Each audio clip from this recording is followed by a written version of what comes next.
یہ غزوہ در حقیقت غزوہ حنین کا پھیلاؤ ہے، چونکہ حوازن و ثقیف کے بیشتر شکست خوردہ افراد اپنے جنرل کمانڈر مالک بن عوف نصری کے ساتھ بھاگ کر طائف ہی میں آئے تھے اور یہیں قلعہ بند ہو گئے تھے، لہٰذا رسول اللہ صلی اللہ علیہ وآلہ وسلم نے حنین سے فارغ ہو کر اور جارانہ میں مال غنیمت جمع فرما کر اسی ماہ شوال 8 ہجری میں طائف کا قصد فرمایا۔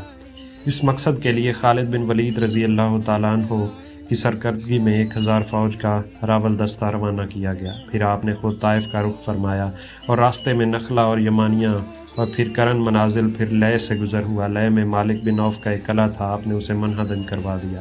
پھر سفر جاری رکھتے ہوئے طائف پہنچے اور قلعہ طائف کے قریب خیمہ زن ہو کر اس کا محاصرہ کیا۔ محاصرے نے قدرے طول پکڑا، چنانچہ صحیح مسلم میں حضرت انس کی روایت ہے کہ یہ 40 دن تک جاری رہا۔ اہل سیر میں بعض نے اس کی مدت 20 دن بتائی ہے، بعض نے 10 دن سے زائد اور بعض نے 18 دن اور بعض نے 15 دن۔ دوران محاصرہ دونوں طرف سے تیر اندازی اور پتھر بازی کے واقعات بھی پیش آئے، بلکہ پہل جب مسلمانوں نے محاصرہ کیا تو قلعہ کے اندر سے ان پر اس شدت سے تیر اندازی کی گئی کہ معلوم ہوتا تھا کہ ٹڈی دل چھایا ہوا ہے۔ اس سے متعدد مسلمان زخمی ہوئے اور 12 شہید ہوئے اور انہیں اپنا کیمپ اٹھا کر موجودہ مسجد طائف کے پاس لے کر جانا پڑا۔ رسول اللہ صلی اللہ علیہ وآلہ وسلم نے اس صورتحال سے نمٹنے کے لیے اہل طائف پر منجنیق نصب کی اور اس متعدد گولے پھینکے، جس سے اس قلعہ کی دیوار میں شگاف پڑ گیا اور مسلمانوں کی ایک جماعت دبابہ کے اندر گھس کر آگ لگانے کے لیے دیوار تک پہنچ گئی، لیکن دشمن نے ان پر لوہے کے جلتے ٹکڑے پھینکے، جس سے مجبور ہو کر مسلمان دبابہ کے نیچے سے نکل آئے، مگر باہر نکلے تو دشمن نے ان پر تیروں کی بارش کر دی، جس سے بعض مسلمان شہید ہو گئے۔ رسول اللہ صلی اللہ علیہ وآلہ وسلم نے دشمن کو زیر کرنے کے لیے ایک اور جنگی حکمت عملی کے طور پر حکم دیا کہ انگور کے درخت کاٹ کر جلا دیے جائیں۔ مسلمانوں نے ذرا بڑھ چڑھ کر ہی کٹائی کر دی۔ اس پر ثقیف نے اللہ اور قرابت کا واسطہ دے کر گزارش کی کہ درختوں کو کاٹنا بند کریں۔ آپ صلی اللہ علیہ وآلہ وسلم نے اللہ کے واسطے اور قرابت کی خاطر ہاتھ روک لیا۔ دوران محاصرہ رسول اللہ صلی اللہ علیہ وآلہ وسلم کے منادی نے اعلان کیا کہ جو غلام قلعہ سے اتر کر ہمارے پاس آ جائے وہ آزاد ہے۔ اس اعلان پر 23 آدمی نے قلعہ سے نکل کر مسلمانوں میں آ شامل ہوئے۔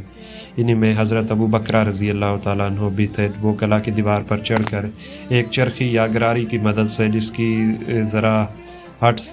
ذراہٹ سے پانی کھینچا جاتا تھا لٹک کر نیچے آئے۔ چونکہ گراری کو عربی میں بکرا کہتے ہیں، اس لیے رسول اللہ صلی اللہ علیہ وآلہ وسلم نے ان کی کنیت ابو بکرہ رکھ دی۔ ان سب غلاموں کو رسول اللہ صلی اللہ علیہ وآلہ وسلم نے آزاد کر دیا اور ہر ایک کو ایک مسلمان کے حوالے کر دیا کہ اسے سامان بہم پہنچائے۔ یہ حادثہ قلعہ والوں کے لیے بڑا جان کا تھا۔ جب محاصرہ طول پکڑ گیا اور قلعہ قابو میں آتا نظر نہ آیا اور مسلمانوں پر تیروں کی بارش اور گرم لوہوں کی زد پڑی اور ادھر اہل قلعہ نے بھی سامان بھر کر سامان خورد و نوش بھی جمع کر لیا، تو رسول اللہ صلی اللہ علیہ وآلہ وسلم نے نوفل بن معاویہ دہلی سے مشورہ طلب کیا۔ اس نے کہا لومڑی اپنے بٹ میں گھس گئی ہے، اگر آپ صلی اللہ علیہ وآلہ وسلم اس پر ڈٹے رہے تو پکڑ لیں گے اور اگر چھوڑ کر چلے گئے تو وہ آپ کا کچھ نہیں بگاڑ سکتی۔ یہ سن کر رسول اللہ صلی اللہ علیہ وآلہ وسلم نے محاصرہ ختم کرنے کا فیصلہ فرمایا اور حضرت عمر بن خطاب رضی اللہ تعالیٰ عنہ کے ذریعے لوگوں میں یہ اعلان کروا دیا کہ ہم انشاءاللہ کل واپس ہوں گے، لیکن یہ صحابہ کرام پر گراں گزرا۔ وہ کہنے لگے ہوں طائف فتح کیے بغیر واپس ہوں گے۔ رسول اللہ صلی اللہ علیہ وآلہ وسلم نے فرمایا اچھا تو کل صبح لڑائی پر چلنا۔ چنانچہ دوسرے دن لوگ لڑائی پر گئے، لیکن چوٹ کھانے کے سوا کچھ حاصل نہ ہوا۔ تو اس کے بعد آپ نے فرمایا ہم انشاءاللہ کل واپس ہوں گے۔ اس پر لوگوں میں خوشی کی لہر دوڑ گئی اور انہوں نے بے چوچراں رخت سفر باندھا۔ یہ کیفیت دیکھ کر رسول اللہ صلی اللہ علیہ وآلہ وسلم مسکراتے رہے۔ اس کے بعد جب لوگوں نے ڈیرا ڈنڈا اٹھا کر کوچ کیا تو آپ نے فرمایا کہ یوں کہو ہم پلٹنے والے، توبہ کرنے والے، عبادت گزار ہیں اور اپنے رب کی حمد کرتے ہیں۔ کہا گیا کہ اے اللہ کے رسول آپ صلی اللہ علیہ وآلہ وسلم ثقیف پر بد دعا کر دیجیے۔ آپ نے فرمایا اے اللہ ثقیف کو ہدایت دے اور انہیں لے آ۔ رسول اللہ صلی اللہ علیہ وآلہ وسلم طائف سے محاصرہ ختم کر واپس آئے تو جورانہ میں کئی روز مال غنیمت تقسیم کیے بغیر ٹھہرے رہے۔ اس تاخیر کا مقصد یہ تھا کہ حوازن کا وفد طائب ہو کر آپ کی خدمت میں آ جائے، اس نے جو کچھ کھویا ہے سب لے جائے، لیکن تاخیر کے باوجود آپ کے پاس کوئی نہ آیا۔